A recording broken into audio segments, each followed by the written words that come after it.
Hey guys, how's it going? Master Cal here, and today I'm going to be doing the 9th video of my 2021 NFL offseason preview series, the Denver Broncos. The Broncos had a lot riding into the 2020 season. Their rookie quarterback had gone 4-1 as a starter to close out the season. They added some young, dynamic playmakers on offense, and they also bolstered their defense with some veterans who can still play. Unfortunately, they didn't live up to the hype as they were just beset by injuries on both sides of the football pretty much from the beginning of the season, and as a result, they just couldn't really find a coherent identity on either side of the ball. Head coach Vic Fangio is probably on the hot seat for this upcoming season, so we'll see what the Broncos can do, especially staring up in a division with Patrick Mahomes and Justin Herbert and whatnot, so... Alright, the offensive starters, you have quarterback Drew Lock, second rounder in 2019. His starts in 2019 gave a lot of confidence for him, but unfortunately he was not able to build off of that in 2020. He missed some time because of injuries and COVID, and he struggled with turnovers. Injuries to his playmakers didn't really help matters, but still. Running back is Melvin Gordon, longtime member of the division rival Chargers, who joined the Broncos on a 2-year deal last offseason to complement with Phillip Lindsay. Gordon couldn't really get a whole lot going in Denver in either the running game or the receiving game. He could be looking at a suspension as well to open the season. The offensive line was not a liability last year for the Broncos. In fact, it was a strength. Left tackle Garrett Bowles had been written off as a bust through his first 3 seasons in the NFL, but he finally showed why he was taken in the first round and had by far the best season of his career. Didn't allow a single sack, cut down on the penalties, and as a result, he was rewarded with a mid-season extension. Dalton Reisner at left guard has been a pretty good presence for them. He was selected 1 pick ahead of Locke, actually, in the 2019 draft, and he's been pretty rock solid for them. Lloyd Cushenberry played well as a rookie, 3rd rounder in 2020 out of LSU. Graham Glasgow had a nice year coming over from the Lions in free agency. Jawan James did not, 1st rounder by the Dolphins in 2014. He did not play in 2020 because he opted out, and he missed most of his first season in Denver because of injuries, so it'll be interesting to see if he can return to form in 2021. Wide receiver Courtland Sutton unfortunately didn't play much last season because of an ACL tear. He's been one of the more underrated receivers in the game the past couple of years, so we will see if the injury impacts his contract talks as he's set to be a free agent after the 2021 season. Jerry Jeudy, the 15th overall pick in last year's draft out of Alabama, came with a lot of hype. You can make the argument he was the best wide receiver available in the class. His rookie season left a lot to be desired, however, as he struggled a lot with drops, which, considering that route running and hands were his strengths coming out of school, that is a big red flag, but it's still early, and he also was thrust into the wide receiver 1 duties pretty early on because of the injury to Sutton. But in the slot is Deshaun Hamilton, who has alternated between having some decent production and having some not so good production. Tight end is Nick Vannett, former 3rd rounder of the Seattle Seahawks in 2016. He was traded to the Pittsburgh Steelers ahead of the 2019 trade deadline and then signed a 2-year deal with the Broncos as a free agent, playing less than about half their snaps. Over to the defensive side, you've got Jarrell Casey, longtime Tennessee Titan. He was traded from Tennessee to Denver in essentially a salary dump last offseason. They gave Tennessee just a 7th-round pick to acquire him. Casey didn't play much last year, played in just 3 games, and then he suffered, I think, a biceps injury. Defensive tackle Mike Purcell, who's been on and off a lot of rosters, but he seems to have found a home in Denver as he had a pretty good season in 2019, and he was off to a good start in 2020 as well, got himself a midseason extension as well, but his season also ended early with an injury. And then defensive end Draymond Jones, who has shown flashes, but he hasn't really broken out and shown himself to be a full-time starter just yet. He got a lot more playing time this year because of the injuries to the line up front, but wasn't able to make a whole lot out of him. Off the edge, Von Miller, obviously the face of the franchise for quite some time now, the number 2 overall pick in 2011. Unfortunately, he did not play at all last year. He suffered an injury during practice leading up to week 1, and he wasn't able to come back from it. So that's led to a lot of questions about his future in Denver. Inside linebacker, you got Josie Jewell, who was an every down linebacker last year. The other inside linebacker is Josh Watson, who was mostly a special teamer last year, and he was elevated from the practice squad pretty frequently as a COVID replacement.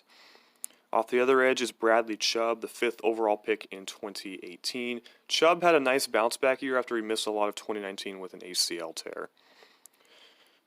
In the secondary, we have cornerback A.J. Bouye, who was traded from the Jaguars to the Broncos in 2020 for a 4th-round pick. Bouye's slide in play, however, continued in Denver. He played in just 7 games because of injuries and a suspension, and Denver has already elected to release him in a move that saved about $13 million in cap space. He will also be suspended the first 2 games of the regular season, carrying over from that suspension for whoever signs him next. Next to him is corner Duke Dawson, who was a 2nd-rounder of the Patriots back in 2018. Didn't really play for them his rookie year, and he was traded to Denver for a late-round pick in 2019 training camp, and he's mostly been a backup. In the slot is Bryce Callahan, former Chicago Bear. Followed Vic Fangio over to Denver in 2019, but did not play at all that year because of injury. He was solid in 2020. He did miss some time due to injury, but not a lot. Safety, you got Kareem Jackson, another 1st-rounder from the 2011 draft class, but by the Houston Texans. This will be his 3rd year as a Denver Bronco, and he played every single snap last year, which is the first time he's ever done that. And then the other safety is P.J. Locke, a former undrafted free agent who hasn't played much on offense or defense and special teams. Special teams, long snapper Jacob Bobenmeyer, an undrafted signing back in 2020, who played well as a rookie. Punter Sam Martin, who spent the first few years of his career with the Detroit Lions, came over to the Broncos as a free agent. I think he had a nice year for him, I don't know for sure. And then kicker Brandon McManus, who's been there for quite some time now. He also garnered himself a midseason extension. So free agents, safety Justin Simmons, who played out last year under the franchise tag. There's been talks that Denver does not want to lose him in free agency, and that new GM George Patton wants to use the franchise tag on him again if they aren't able to agree on a long-term deal. Simmons followed up on his excellent 2019 breakout season with an even better 2020 season. Offensive tackle Elijah Wilkinson, who saw some playing time at right tackle, and there was some talk that he would even push Bowles for the starting left tackle spot, but after the opt-out by James, that pushed Wilkinson back over to the right side, and he didn't make the most out of it. Defensive lineman Shelby Harris, outside linebacker Jeremiah Atochu, offensive tackle DeMar Dotson, who also saw some time at right tackle, longtime Buccaneer. Safety Will Parks, who was with the Broncos his first 4 seasons, left for the Eagles on a 1-year deal as a free agent, but then Philly cut him and he got claimed during the season by Denver. Defensive lineman DeMarcus Walker, defensive lineman Sylvester Williams, quarterback Blake Bortles, outside linebacker Anthony Chickillo, linebacker Joseph Jones, cornerback Devontae Bosby, linebacker Austin Calitro is a restricted free agent, wide receiver Tim Patrick is a restricted free agent, cornerback Kevin Tolliver II is a restricted free agent, safety Trey Marshall, exclusive rights free agent, tight end Jake Butt, restricted free agent, tight end Troy Fumagalli, restricted free agent, wide receiver Deontay Spencer is an exclusive rights free agent, starting linebacker Alexander Johnson is a restricted free agent, running back Philip Lindsay is a restricted free agent, defensive lineman Jonathan Harris, exclusive rights free agent. He's already been re-signed by Denver. Offensive tackle Calvin Anderson is an exclusive rights free agent. And offensive lineman Austin Schlottman is an exclusive rights free agent. He has also been re-signed by Denver. So after the release of Bouye, the Broncos have $31.75 million available in cap space, and they can definitely free up some more with other moves if they wanted to.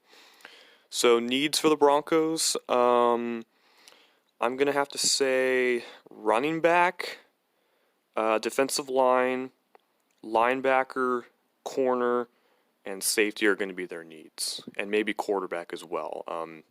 There's been a lot of talk that the Broncos might move on from Locke and pursue an upgrade such as Deshaun Watson, and we will see what Denver does in that category. The Broncos could also very well use it on a rookie. I don't think they'll use the 9th overall pick on a rookie because they probably would have to trade up to get one anyways. So I imagine if the Broncos don't land someone who they view as a legitimate upgrade to Locke, they'll probably give him another shot. Yeah, so cap casualties. Melvin Gordon's contract won't really save the Broncos a whole lot if they cut him. I guess we'll see what Denver does with Lindsey if they bring him back on a multi-year deal or if they just give him a restricted free agent tender and see what kind of offer sheets are offered him. And then they also have Royce Freeman still as well, who hasn't played a whole lot. I think they'll keep their entire offensive line in together, especially since James' contract isn't really cuttable. They'll probably cut Nick Van Ness for cap savings, and they'll roll with Noah Fant as the starter. Jarrell Casey is probably an easy cap casualty. Von Miller, there's been a lot of talks about him. Are they going to trade him? Are they going to release him? Is he going to follow the path of J.J. Watt? Are they just going to keep him, let him play out the deal? What are they going to do? I think he has an option decision on Tuesday the 16th, where the Broncos, if they pick it up, would guarantee about $6 million of his $17.5 million salary. Obviously, they can release him before then, I think, and then save all that in cap space. So we'll see what Denver does with Miller over the next couple of weeks. They've already cut Bouye. They could cut Kareem Jackson for cap savings, but seeing as he played well last year, I think they'll probably keep him and be fine with 2 highly paid safeties again. And then I would say Sam Martin would be a cap casualty if they were cap strapped, but the Broncos at the moment aren't cap strapped.